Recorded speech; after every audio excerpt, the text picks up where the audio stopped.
இந்த கட்சிகளில் இருந்து நாம் தமிழர் கட்சியும் நாம் தமிழர் கட்சியுடைய கொள்கை கோட்பாடுகளும் எந்த இடத்தில் வேறுபட்டு நிற்கிறது, யார் உண்மையான மாற்று, யார் இந்த மண்ணிற்கான மக்களிற்கான ஆகச்சிறந்த ஒரு அரசியலை கொடுக்க போகிறார்கள், மற்ற கட்சிகளில் இருந்து நாம் தமிழர் கட்சியினுடைய கொள்கையும் கோட்பாடும் எந்த இடத்திலே வேறுபட்டு நிற்கிறது என்பதை அறிவுச்சிறந்த பெருமக்கள் உங்களுக்கு முன்னால் தெரிவிப்பதற்காகத்தான் இந்த கொள்கை விளக்க பொதுக்கூட்டம். அறிவார்ந்த பெருமக்களை நீங்கள் ஒன்றை சிந்திக்க வேண்டும். கடந்த காலங்களிலே எதிர்கட்சியாக இருந்தவர்கள் இப்போது ஆளுங்கட்சியாக இருக்கிறார்கள். இன்றைக்கு ஆளுங்கட்சியாக இருந்தவர்கள் கடந்த காலத்தில் எதிர்கட்சியாக இருந்தவர்கள்.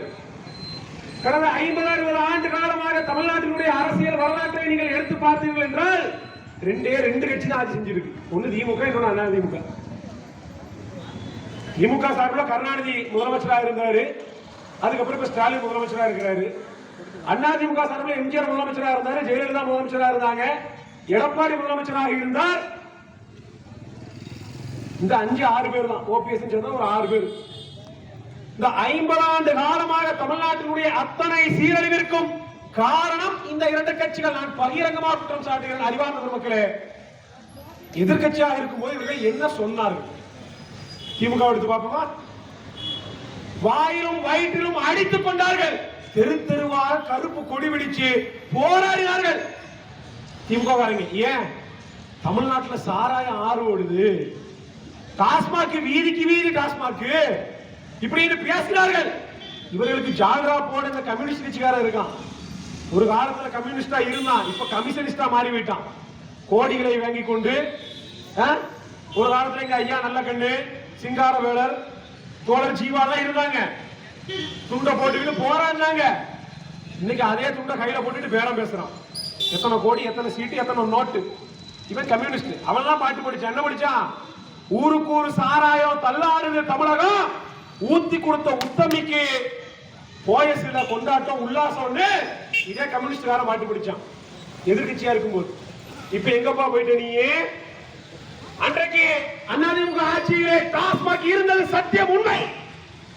அதற்கு எந்த நேரத்தில் குறைஞ்சு போச்சு?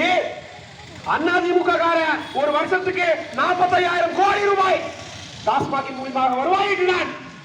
மகா கொடுமை. அண்ணா திராவிட முன்னேற்ற கழகம் வச்சிருக்காங்க கட்சி, அதிமுக.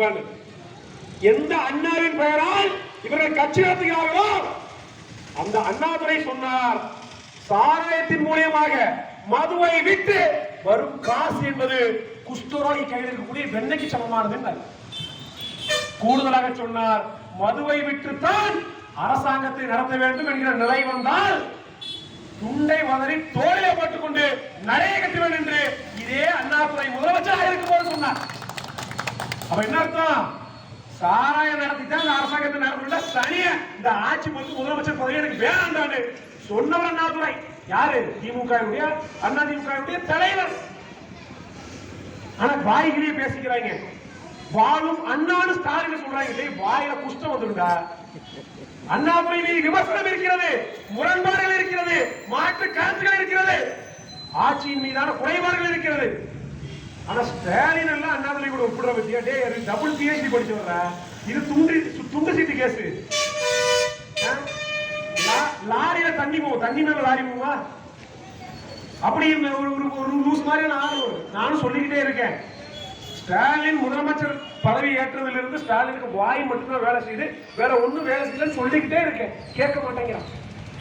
வாய் சொல் வீரர் ஸ்டாலின் என்ன பேசினாரு? மக்களை குடிக்க வைத்து இந்த ஆட்சி நடக்கிறது, டாஸ்மாக் கடைகளை உடனடியாக மூட வேண்டும் என்று ஸ்டாலின் கொடி பிடித்தாரா இல்லையா? கூடுதலாக அருமை தங்கை இருக்கிறாங்க இல்லையா? ஸ்டாலினுடைய தங்கை அக்கா கனிமொழி, இந்த தொகுதியினுடைய பாராளுமன்ற உறுப்பினர், என்ன பேசுறாங்க? தமிழ்நாட்டில் இளம் விதவைகள் அதிகமாயிட்டாங்க. தமிழ்நாட்டில் நடக்கக்கூடிய அத்தனை விபத்துகளுக்கும் பெரும்பாலும் காரணம் இந்த சாராயம். குடிச்சிட்டு லாரி ஓட்டுறான், குடிச்சிட்டு பைக் ஓட்டுறான், குடிச்சிட்டு காரை ஓட்டுறான், மது போதையில போய் இடிச்சு சாகடிச்சு போட்டுறான், குடும்பத்தோட காலி பண்ணிடுறான். 80% விபத்துக்கள் இந்த டாஸ்மாக் சாராயத்தினால நடக்குதுன்னு வாயிலை வயிற்றிலே அடிச்சிட்டீங்களே அம்மையார் கனிமொழி அவர்களே. என்ன வாக்குறுதி கொடுத்தீங்க? தளபதி ஆட்சிக்கு வந்தால், ஸ்டாலின் ஆட்சிக்கு வந்தால் முதல் கையெழுத்து மதுவிலக்காக இருக்கும் என்று வாய்களை வசனம் பேசினீர்களே. இப்ப இல்லையா விபத்து? இப்ப அதுக்கு காரணம் டாஸ்மாக் இல்லையா? இளம் விதவைகள் சாகுவது இந்த டாஸ்மாக் இல்லையா என்றால், எதிர்கட்சியாக இருக்கும் போது மக்களுடைய நலன், மக்கள் மீது அக்கறை, டாஸ்மாக் எதிர்ப்பு, சாராய எதிர்ப்பு, டாஸ்மாக் ஒழிப்பு, மதுக்கடை மூடல். ஆளுங்கட்சி வந்ததுக்கு அப்புறம் அதிமுக ஆட்சியில 45,000 கோடி வருமானம், இப்ப 55,000 கோடிக்கு போயிட்டான். 10,000 கோடி கூட. எதிர்த்து அடிக்கவன. அப்ப எதிர்கட்சியா இருக்கும் போது ஒரு வாய், ஆளுங்கட்சியா மாறினப்புறம் இன்னொரு வாய். சாராயம் தான் சனியா இப்படி இருக்குதுன்னு பார்த்தா கள்ளச்சாராயம் பெருகி போச்சு. கடந்த காலத்துல எப்பயோ நம்ம படிச்சிருக்கிறோம், கள்ளச்சாராயத்துல அத்தனை பேர் சாவு, இத்தனை பேர் சாவு அப்படின்னு. ஆனா இன்றைக்கு வருடம் வருடம் நடந்துகிட்டு இருக்குது. 2 வருஷம் முடிஞ்சிருக்குது, 3 வருஷம் ஸ்டாலினுடைய ஆட்சி போய் அதுக்குள்ள 2 சம்பவம், பெரிய சம்பவம். வட மாவட்டத்தில் மரக்காணம் என்கிற ஊர்ல கள்ளச்சாராயம் குடிச்சு செத்து போறான்.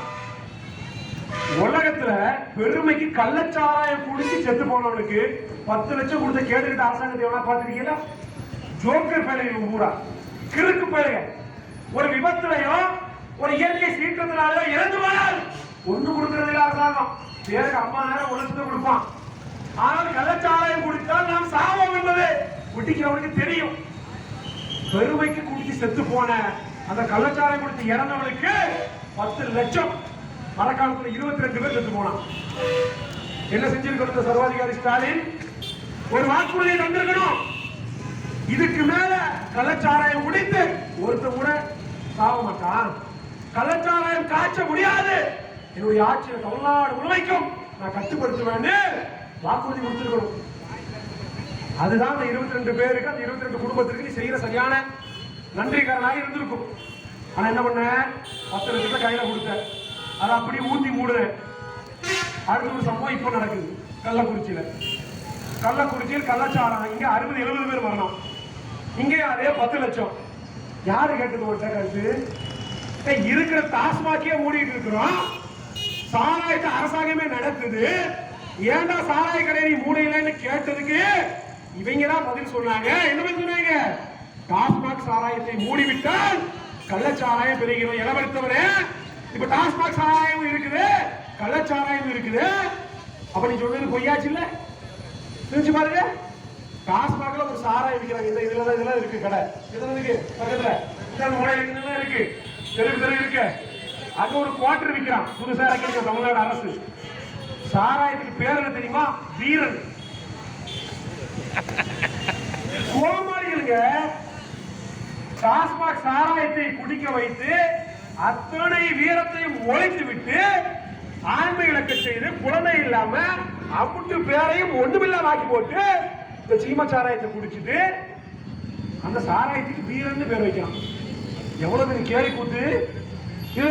டாஸ்மாக் அமைச்சர் சொல்றாரு முத்துசாமி, நீ ராத்திரி குடிக்கிறவன குடிக்காரன்னு சொல்லு, நான் ஏத்துப்பேன், காலையில குடிக்கிறவன் அவனை குடிக்காரன்னு சொல்லக்கூடாதான், மது பிரியர்னு சொல்லணுமா? அதாவது எனக்கு நல்லா கேட்க வருது, வேண்டாம். எவ்வளவு கேலி கூத்து இது! இதே எதிர்கட்சியாக இருக்கும் போது மின் கட்டண உயர்வுக்கு எதிராக கொடி பிடித்தார்கள். சாக்கடிக்கிறது மின்சாரமா மின் கட்டணமா என்று எதிர்கை மொழியில வசனம் பேசினாங்க. இன்னைக்கு என்ன நிலைமை? நீ ஆட்சி வந்ததுக்கு அப்புறம் மின் கட்டணம் ஏறிக்க கூடாதுல்ல, ஏன் 3வது முறை ஏற்றிட்டீங்க? 6 மாசத்துக்கு ஒரு தடவை மின் கட்டணம் ஏறுது, குடிநீர் கட்டணம் ஏறுது, சொத்து வரி ஏறுது, பத்திரப்பதிவு கட்டணம் ஏறுது, எல்லாமே ஏறுது. என்னென்ன வேடிக்கை இது! அப்ப மக்கள் மீது எந்த ஒரு அக்கறையும் இல்லை, வாடிக்கையாளர் வெறும் வாய் வாய் வாய் சொல். நான் நல்ல கேள்வி கேட்கிறேன். 3 ஆண்டுகள் நீ பொற்கால ஆட்சி கொடுத்த அப்படின்னா என்ன வெங்காயத்துக்கு 2024 முடிஞ்ச பாராளுமன்றத்தில் மக்கள் ஓட்டுக்கு பணம் கொடுத்த ஒரு சாதனை சொல்லி ஓட்டு கேட்டுக்க வேண்டியது. உங்க மனசாட்சியத்தோடு நான் கேட்கிறேன், உண்மையிலேயே கனிமொழி கடந்த 5 ஆண்டுகள் 2019 24 வரை இந்த பாராளுமன்ற தொகுதிக்காக சரியாக செயல்பட்டு இருந்தார்கள் என்றால் எதற்காக கனிமொழி காசு கொடுக்கணும் ஓட்டுக்கு? பாருங்க.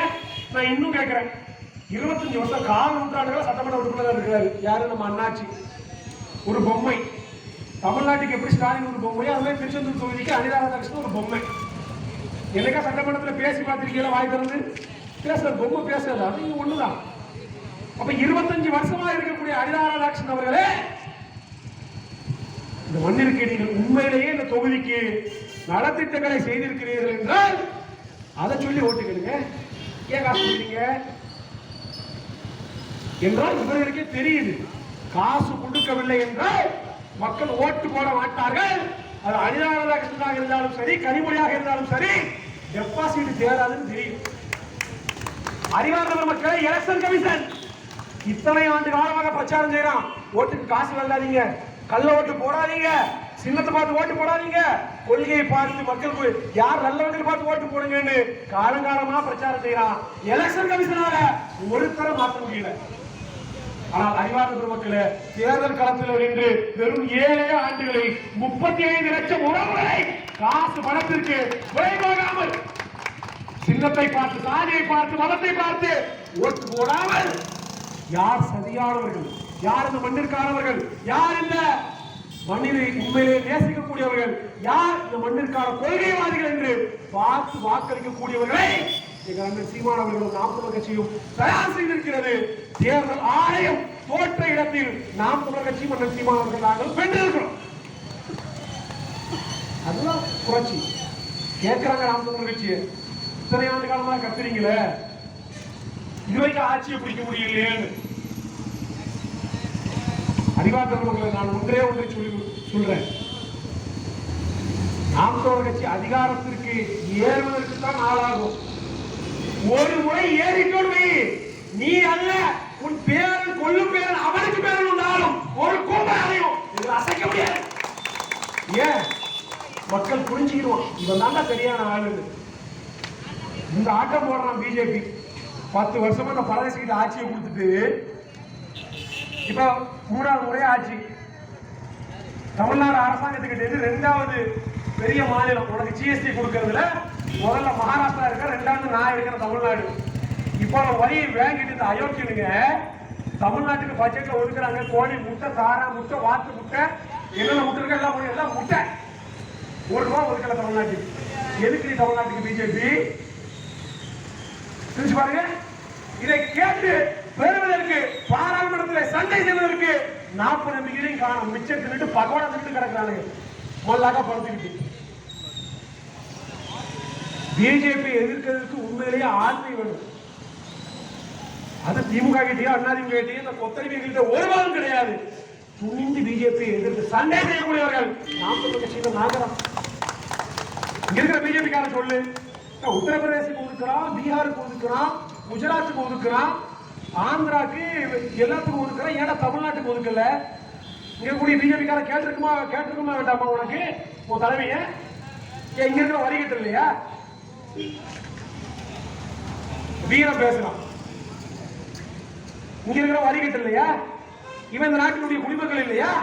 உன் கருத்துப்படி பாரத மாதாவினுடைய மக்கள் இல்லையா தமிழ்நாட்டு மக்கள்? ஏன் ₹1 ஒதுக்கல? திருச்சி பாருங்க. என்றால் இவனுக்கு தமிழ்நாட்டு மக்களோ தமிழர்களோ ஒரு நாளும் இவனுக்கு அவன் இனத்தவன் கிடையாது.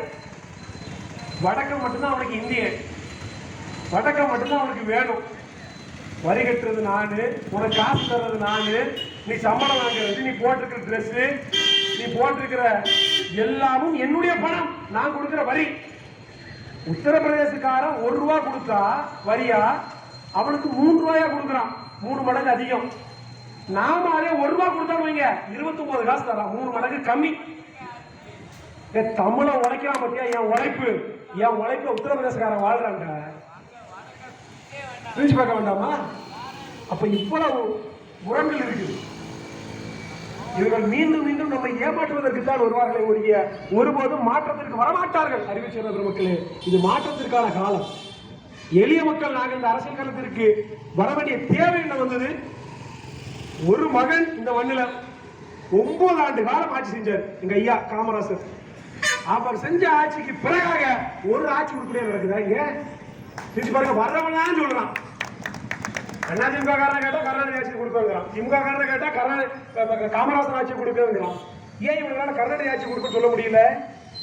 இப்ப நான் 26ல கூட கேட்கிறேன், மறுபடியும் ஒருத்தர் திமுக காரன் எவனையாவது நான் கருணாநிதி ஆட்சி கொடுப்பேன்னு சொல்ல சொல்லி செருப்புகளுக்கு அடிப்பான் மக்கள். 2006 இருந்து 2011 வரைக்கும் கருணாநிதியுடைய கடைசி 5 ஆண்டு கால ஆட்சியை கண்ணு முன்னாடி நீங்க கொண்டு வந்துட்டீங்கன்னா சத்தியமா உதயசூரியனுக்கு உங்க விரல் ஓட்டு போல போகவே செய்யாது. சமீபத்தில் கூட ஒரு மீம்ஸ் பார்த்தேன் இன்னைக்கு. இப்ப இருக்கிற முதலமைச்சர் ஸ்டாலினுக்கும் முன்னாள் முதலமைச்சர் ஐயா கருணாநிதிக்கு என்னங்க வித்தியாசம் அப்படின்னு ஒருத்தன் கேட்கிறான். பக்கத்தில் இருக்கிற பதில் சொல்றாரு, இப்ப இருக்கிற முதலமைச்சர் ஸ்டாலின் கரண்ட் பில்ல ஏத்தி கொள்றாரு, அப்ப இருந்த முதலமைச்சர் கருணாநிதி கரண்ட கட் பண்ணி கொண்டாரு. ரெண்டும் பெரிய வித்தியாசம் கிடையாது, இதுதான் வேறுபாடு. ஞாபகத்தில் உங்களுக்கு 2006 இருந்து 11 வரைக்கும் ஒரு நாளைக்கு 10 மணி நேரம் 12 மணி நேரம் தான் கரண்ட் இருக்கும். 3 மணி நேரம் இருக்கும், 3 மணி நேரம் துண்டிச்சிடும். அவ்வளவு கேடுகிட்ட ஆச்சு. எவ்வளவு சட்டம் ஒழுங்கு சீர்குலைவு இன்றைக்கு. கொஞ்ச நாளைக்கு முன்னாடி, ஒரு வருஷத்துக்கு முன்னாடி நடந்துச்சு. தூத்துக்குடியில ஒரு விஏஓ ஆபீஸ்ல போய் வெட்டுறான். சட்டம் ஒழுங்கு சந்தி சிரிக்குது. கேட்டா நான் சர்வாதிகாரியாக மாறுவேன், இரும்பு கரம் கொண்டு ஒடுக்குவேன். இந்த இரும்பு கரத்தை இயம்பித்தான காயலாங்கரையில போட்டா அந்த காயலாங்கரை கடைக்காரன் கூட வாங்க மாட்டான். அவ்வளவு கேவலமான இரும்பு கரை. அப்புறம் சட்டம் ஒழுங்கு சீர்குலைவு. தினம் பேப்பர் திறந்து பாருங்க, தினம் சோசியல் மீடியா, பேஸ்புக், வாட்ஸ்அப் எதை ஓபன் பண்ணாலும் சரி, காலையிலேயே வெட்டி கொலை, நடு ரோட்டில் வெட்டி கொலை, மர்ம கும்பலால் படுகொலை. சிரிச்சு பாருங்க, விளங்கமா இந்த ஆட்சி. ஆனா என்ன சொன்னார் ஸ்டாலின், நான் முதலமைச்சராக பொறுப்பேற்றால் சட்டம் ஒழுங்கு நேரடி கட்டுப்பாட்டில் இருக்கும், காவல்துறையினுடைய சொந்த கட்டுப்பாட்டில் வச்சிருக்கேன். ஏன் விளக்கன்னு, காவல்துறை வேற யாராவது ஒரு அமைச்சர் கட்டுப்பாட்டில் இருந்தா கூட குறைந்தபட்சம் இதை விடையாவது நல்லா இருக்கும். ஆனா முதலமைச்சர் ஸ்டாலினுடைய நேரடி கட்டுப்பாட்டில் இருக்கிறதுனாலதான் காவல்துறை இவ்வளவு கேடு கட்டதரமாக இருக்கு. காவலர்களை சுயமாக இயக்க விடுவதில்லை. திறமையான காவலர்கள், சிறந்த காவலர்கள், புலனாய்வாளர்கள் தமிழ்நாட்டு காவல்துறை இருக்கிறாங்க. அவங்க செயல்பட விடுறதே கிடையாது. ஆளுங்கட்சி இன்ஃபுளுன்ஸ், எம்எல்ஏ இன்ஃபுளுன்ஸ், அமைச்சர் இன்ஃபுளுன்ஸ், அரசியலை போட்டு திணிச்சு அவங்க செயல்பட விடுறதே கிடையாது. அப்புறம் எப்படி சட்டம் ஒழுங்கு கட்டுப்பாட்டில் இருக்கும்? எங்க திறந்தாலும் சரி, கஞ்சா, அபின், சாராயம், மெத்து, குத்து எல்லாம் இதுவரைக்கும் கேள்வியே படாத புது போதைப் பொருட்கள்லாம் கொண்டு வந்துட்டான். பேப்பரை திறந்தாலே கஞ்சா கேஸ், கஞ்சா செய்தி. விளங்குமா இந்த நாடு? செஞ்சு பாருங்க. முந்தானது ஒரு செய்திங்க, அரசு பள்ளிக்கூடத்துல வாத்தியாருக்கு முன்பாக சரக்க கிளாஸ்ல ஊற்றி சேஸ் போட்டு குடிக்கிறான் மாணவன். ஏழா படிக்கும் எனக்கு ஞாபகம் இருக்குது. சாப்பிட்டுட்டு வாய் நாத்த போனதுக்காக நிஜாம்பாக்கு போட்டதுக்காக எங்க வாத்தியார் 4 நாளைக்கு அடிச்சாரு. நிஜாம்பாக்கு சாப்பிட்டதுக்காக. இன்னைக்கு என்ன நிலைமை? அதே வாத்தியாருக்கு முன்னாடி சாராயத்தை ஊட்டி சேஸ் போட்டு குடிக்கிறான். வாத்தியார் ஏதாவது கேள்வி கிடக்கும், வாத்தியாருக்கு ஒரு குத்து. அப்படிதாங்க நாம ஆகி போச்சு. இன்னைக்கு அறிவிச்சிருந்த மக்களை பேசுவதற்கு 1000 விடயங்கள் இருக்கு. நாம் மாறாமல் எது ஒன்றும் மாறாது. அறிவார்ந்தவர்களே, மாற்றம் என்பது நம்ம ஒவ்வொருவர் கையிலே இருக்கு. இத்தனை ஆண்டு காலமாக இவர்களுக்கு வாக்களித்து நமக்கு நாமே தலையில மண்ணெளி போட்டுக் கொண்டது போதும். இதற்கு மேலாவது மாறுதலுக்காக இருக்கக்கூடிய 40 கட்சிக்கு உங்களுடைய வாக்குகளை செலுத்த வேண்டும். ஒன்றே ஒன்றை மட்டும் நான் நினைவு கூறி முடிக்கிறேன். இந்த மண்ணினுடைய மைந்தர் அருமையன் ஆனந்தவேல் அவர்கள், மிக குறைந்த காலம் அவரோடு பழகிய அனுபவம் எனக்கு இருந்தாலும் 1000 கருத்துக்களை எனக்குள்ள அவர் பதிவு வச்சிருக்கிறார். இந்த மண்ணினுடைய மைந்தர், அவருடைய இழப்பு நாம் தமிழர் கட்சிக்கு மட்டுமல்ல, அவர் குடும்பத்திற்கு மட்டுமல்ல, இந்த மண்ணிற்கும் மக்களுக்குமான இழப்பு. இந்த மண்ணிற்கான எந்த ஒரு பிரச்சனை என்றாலும் முதலாக ஓடி வந்து நிற்கக்கூடிய அருமையண்ணன் ஆனந்தவேல் அவர்களுடைய இழப்பு மிகப்பெரிய இழப்பு. எனக்கு நல்லா ஞாபகம் இருக்குது.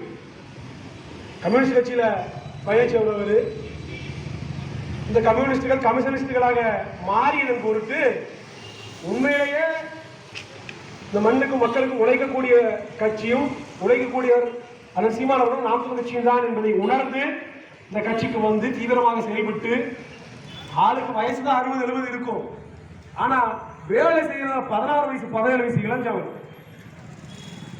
அவ்வளவு ஆர்வத்தோடு வேலை செய்தது இயற்கை அவர்களை அழைத்து சென்று விட்டது. அவர் விட்டு சென்ற பணியை நாம் தொடர்ச்சியாக முன்னெடுக்க வேண்டும். இந்த மண்ணிற்குமாக மக்களுக்குமாக எந்த கனவிற்காக அவர் நின்றாரோ, உழைத்தாரோ, பாடுபட்டாரோ அந்த கனவை நிறைவேற்ற இந்த நேரத்தில் உறுதி எடுத்து வாய்ப்பு நன்றி. வணக்கம். நாம்